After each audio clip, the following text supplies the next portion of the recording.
লিঙ্কে দেওয়া থাকবে, সেখান থেকে দেখে নিতে পারেন। সুসু করে বাতাস আসছে জানালার কাচ ভেদ করে। আয়ানা বাইরের দিকে মুখ করে বসে আছে। ইরফান গাড়ি চালাচ্ছে আর চোখে বারবার আয়ানাকে দেখছে। আয়ানা ইরফানের ভয়ে বারবার জানালার সাথে ঘেঁষে বসছে। তা দেখে ইরফান একটানা আয়ানাকে নিজের বুকের উপর এনে ফেলল। হঠাৎ এমন হয় আয়ানা ভয়ে ইরফানের জ্যাকেট শক্ত করে ধরে চোখ খিঁচে বন্ধ করে রেখেছে। ইরফান আয়ানার মাথাটা বুকের সাথে চেপে ধরে আবার ড্রাইভিংয়ে মনোযোগ দিল। ইরফান ড্রাইভিং করছে আর বলছে, এত দূরে দূরে কেন থাকো আইজান? এইবার ঠিক আছে বলে মুচকি এসে মাথায় চুমো খায়। আর আয়ানা বেচারি ইরফানের বুকের মধ্যে থেকে একটু চোখ তুলে বিড়াল ছানাদের মতো আবার ইরফানের বুকে মাথা রেখে বসে থাকে। অন্যদিকে নিলামবেলিতে ইরফান আর আয়ানার হলুদের তোড়জোড় ব্যবস্থা চলছে। ইরফান জানিয়ে দিয়েছে বিয়ের সব কাজ নিলামবেলিতে হবে। আয়ানা পালানোর ফলে ইরফান লিপাবেলিতে বিয়ের কোনো কাজ করতে চায় না। সে চায় বিয়ের কাজ নিজ বাড়িতে হবে। আয়ানাকে বিয়ের বিষয় নিয়ে কোনো ছাড় দিবে না। গতকাল রাতে আয়ানা সহ পরিবারের লোকজন নিলামবেলিতে ইরফানের গেস্ট হাউসে উঠেছে। সবাই আয়ানাকে নিয়ে খুব চিন্তিত ছিল।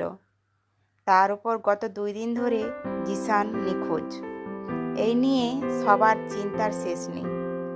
তবুও কিছু করার নেই, তাই চুপচাপ সব সহ্য করছে আর মেয়ের বিয়ের ব্যবস্থা করছে। খানবাড়ির সামনে মানুষের ভিড়। এরা হচ্ছে মূলত এলাকার মানুষ, যারা সবাই খান বংশের হয়ে গোলামি করে। নিলামবেলির প্রত্যেকটা ঘরের সদস্যরা গোলামির পাশাপাশি অনেক ভালোবাসেন খান বংশের সবাইকে। আদিম কাল থেকে এই খান বংশের রাজত্ব চলছে। আগে ইমরান খানের বাবা, তার আগে তাদের পূর্বপুরুষ, এখন তারা। আজকে যারা এসেছে তারা ইরফানের বিয়ে উপলক্ষেও ইলেকশনের কথা বলতে এসেছে। ইমরান খান চেয়ারে বসে আছে আর তার পাশে দাঁড়িয়ে পান চিবাচ্ছে আলী আকবর। ইলেকশনের বিষয় নিয়ে আলোচনা করছে তারা। বাড়ির গেটের ভেতর সুসু করে 3টা গাড়ি প্রবেশ করতে সবাই জায়গা করে দেয়। ইরফান আর ইরফানের বডিগার্ডদের গাড়ি। গার্ডরা নেমে ইরফানের পাশে দরজাটা খুলে দিতে ইরফান হিরোদের মতো স্টাইল নিয়ে গাড়ি থেকে নামতে চারিপাশে কোলাহল শুরু হয়ে যায়। সবাই হাসি হাসি মুখে ইরফানের বাবা জানাতে থাকে। তা দেখে ভীতু চোখে সব কিছু পরখ করতে থাকে আয়ানা। ইরফান আয়নার দিকে তাকিয়ে মুচকি হেসে আয়নার পাশে দরজাটা খুলে দেয়। আয়নার হাত ধরে সাবধানে আয়নাকে নিয়ে সামনের দিকে এগিয়ে গেল। খুব অবাক করার বিষয়, এতক্ষণ সব মানুষগুলো ইরফানের জয়গান করছিল, তারা এখন মাথা নিচু করে মূর্তির মতো দাঁড়িয়ে আছে।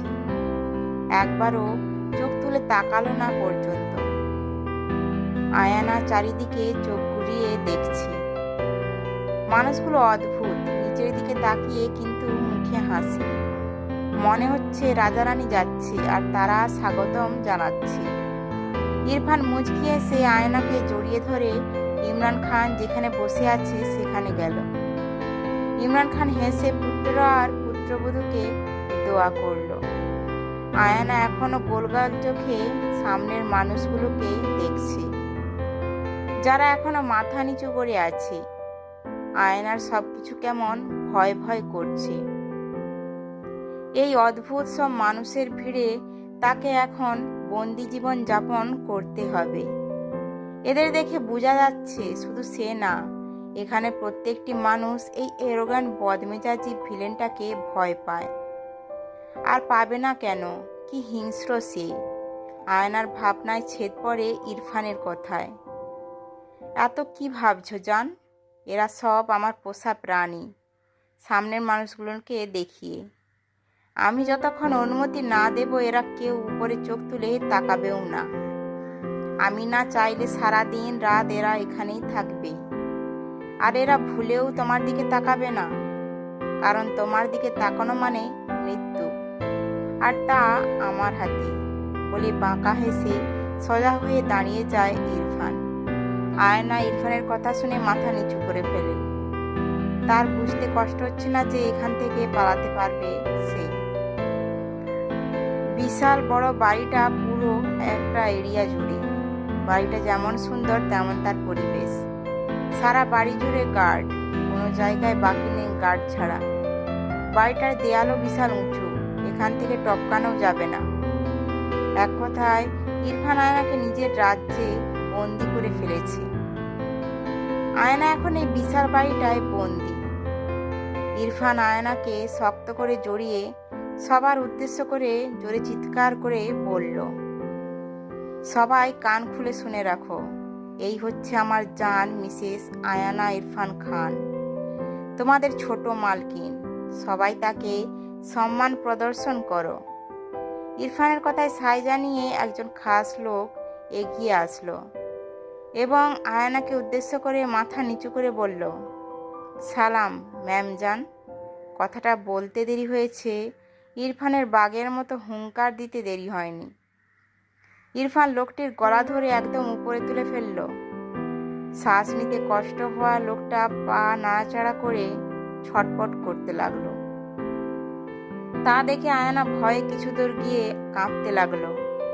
শুধু আয়না নয়, আশেপাশে সবাই ভয়ে মাথা নিচু করে কাঁপছে। লোকটার ছটপটানিতে মাথার কালো টুপিটা নিচে পড়ে যায়। ইরফান লোকটিকে ছুঁড়ে মারে, তাতে করে লোকটা ব্যথায় কুঁকিয়ে ওঠে। ইরফান লোকটিকে আবার কলার ধরে টেনে তুলে বলতে লাগে, তোর সাহস কি করে হয় আমার জানকে ম্যাম জান বলার? অনলি ম্যাম বলবি, বুঝতে পেরেছিস কি বলছি? লোকটি ভয়ে তাড়াতাড়ি মাথা নাড়ল, যার মানে বুঝতে পেরেছে। ইরফান লোকটার কলার ছেড়ে ধাক্কা দিয়ে সামনে থেকে সরিয়ে দেয়। লোকটা কাশতে কাশতে সেখান থেকে ভয়ে পালায়। ইরফান সবার দিকে তাকিয়ে আয়নাকে নিজের সাথে মিশিয়ে জোরে চিৎকার করে বলতে লাগে, only ma'am, not mention ma'am জান, ইজ দ্য ক্লিয়ার? চিৎকার করে, জি ছোট স্যার, সবাই একসাথে বলে উঠল। এলার প্রত্যেকে এবং কি বাহিরের সকলে ইমরান খানকে বড় স্যার কিংবা বড় হুজুর আর ইরফানকে ছোট স্যার বলে ডাকে। ইয়েসাককে সবাই দেখে না, বিদায় তাকে ইয়েসাক স্যার বলে ডাকে। মিসেস আসফিয়া খানকে এলাকার সব মহিলারা এবং কর্মচারী সকল ব্যক্তিরা ম্যাম সাহেবা বলে ডাকে, আর সাফিয়াকে ম্যাম জান বলে ডাকে। সেই সুবাদে আয়নাকেও ছোট ম্যাম জান বলে ডাকে। কিন্তু সে কি করে জানবে যেখানে ইরফান ব্যতীত কেউ আয়নার দিকে তাকানো নিষেধ, সেখানে তার জানকে তার ভালোবাসার নামে ডাকবে? সে তা কখনো হতে দিবে না। ইরফান আয়নার হাত ধরে সেখান থেকে হন হন করে ভেতরে চলে গেল। ইরফান আয়নাকে নিয়ে প্রবেশ করতে সেখানে এক এক করে আয়নার বাড়ির সবাই উপস্থিত হলো, কিন্তু কাউকে আয়নার সাথে কথা বলতে না দিয়ে উপরের রুমে নিয়ে গেল। আয়নাকে ইরফানের পাশের রুমটা নিয়ে এসেছে। হালকা পিঙ্ক আর ধূসর রঙের রুমটা খুব বেশি সুন্দর করে সাজানো। আজকে আয়না এখানে থাকবে, একদম ইরফানের পাশাপাশি রুমে। আয়না রুমটাকে খুঁটিয়ে খুঁটিয়ে দেখছে, আর ইরফান আয়নাকে। হঠাৎ আয়না নিজের পেটের উপর হাতে স্পর্শ পেতে চোখ দুটো চেপে বন্ধ করে ফেলে।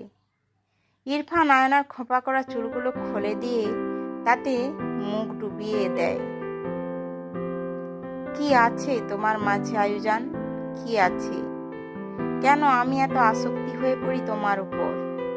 তুমি আমার নেশা, আর এই নেশায় আমি আসক্ত থাকতে চাই সারা জীবন, বলে আয়নার চুলের ঘ্রাণ নিতে থাকে। ইরফানের এই নেশা ভরা ভয়েসে ক্ষণে ক্ষণে কেঁপে উঠছে আয়না। ইরফান আয়নার চুল থেকে মুখ উঠিয়ে আয়নাকে সামনের দিকে ফিরালো। আয়না এখনো চোখ বন্ধ করে রেখেছে।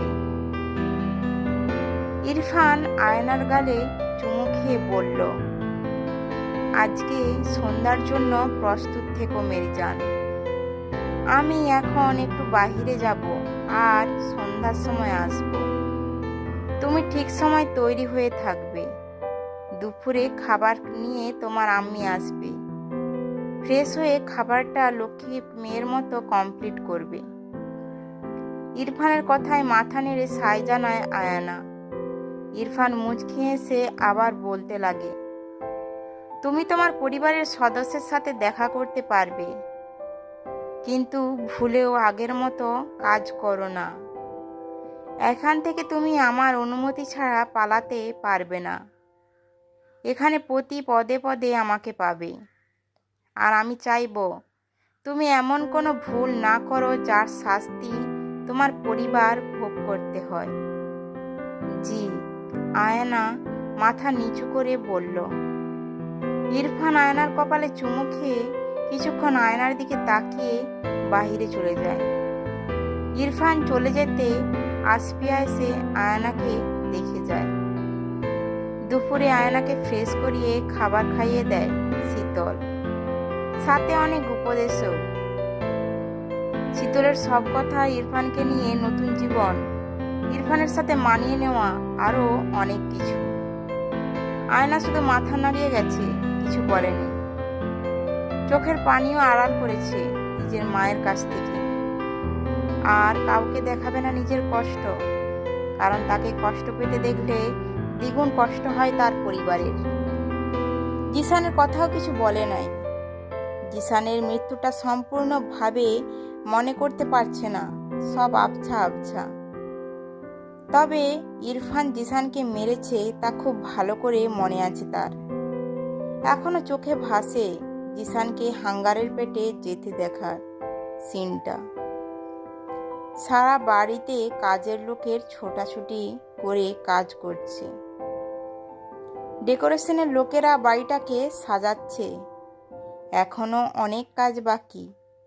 অনেক মানুষ কাজ করছে, কিন্তু একদিনের মধ্যে এত কাজ আর এত বড় বিয়ে, একটু হিমশিম খেতে হচ্ছে। কিছুক্ষণ আগে কয়েকজন ডিজাইনার গার্ল এসে আয়নাকে আজকের হলুদের লেহেঙ্গা এবং জুয়েলারি দিয়ে গেছে। কিছুক্ষণ বাদে পার্লারের লোক আয়নাকে তৈরি করতে আসবে। সব জিসান ঠিক করে রেখেছে। আয়নার পাশে তুতুল বসে বসে নেড়ে নেড়ে সব দেখছে। খুব দামি এবং রয়্যাল সব জিনিস। আয়না তুতুলের পাশ থেকে উঠে বারান্দায় চলে যায়। তার যাওয়ার দিকে তাকিয়ে দীর্ঘশ্বাস ফেলে তুতুল। আয়নাকে কিছু বলার মতো তার কাছে কিছু নেই। আয়নার দিকে একবার তাকিয়ে চলে যায় নিজের রুমে। আজকে গায়ে হলুদ, মেহেন্দি আর কাল বিয়ে। তারপর সারা জীবন এই চার দেওয়ালে বন্দি। কি করে থাকবে কিছুই বুঝতে পারছে না। কেন জীবন তাকে যেমন চেয়েছিল তেমনটা দেয়নি। সে ভালোবাসা চেয়েছিল, কিন্তু এমন বিষাক্ত ভালোবাসা না, যে ভালোবাসা অন্যের মৃত্যুর কারণ হয়। সেই ভালোবাসা সে চায়নি।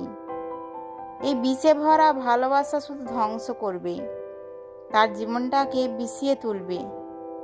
এমন অতিরিক্ত ভালোবাসা সে চায়নি। এসব ভেবে গড়িয়ে পড়ল 2 ফোঁটা অশ্রুকণা আয়নার চোখ থেকে।